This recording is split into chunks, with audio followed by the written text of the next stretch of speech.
सोलापूरमधून एक धक्कादायक घटना समोर आली आहे. एकतर्फी प्रेम अनेकदा आपल्याला किती महागात पडू शकते याचा अंदाज या प्रकरणावरून येईल. यामध्ये एका 25 वर्षीय तरुणीने आत्महत्या केली. सर्वात धक्कादायक म्हणजे तिने आपल्या लग्नाच्या दिवशी आत्महत्या केली. परिसरातील 2 तरुणांनी या तरुणीचं लग्न मोडण्याचा प्रयत्न केला. शिवाय तिचे खासगी फोटो परिसरात लिंक करू आणि होणाऱ्या नवऱ्याला पाठवू, बेआबरू करू अशी धमकी दिली होती. सालिया शेख असे तरुणीचे नाव आहे.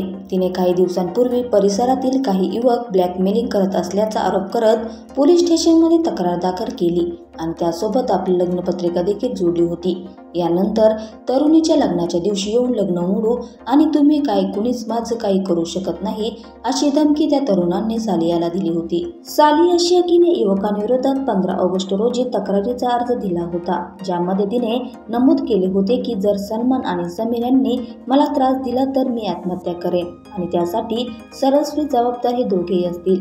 या दरम्यान आरोपी तरुणांकडून मृत सालियाच्या होणाऱ्या नवऱ्याला धमकीचे फोन आणि मेसेज पाठवले गेले.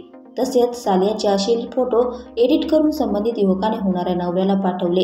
यामुळे लग्न मोडण्याच्या धास्तीने तरुणीने स्वतःच्या आयुष्याचा लग्नाच्या दिवशी शेवट केला.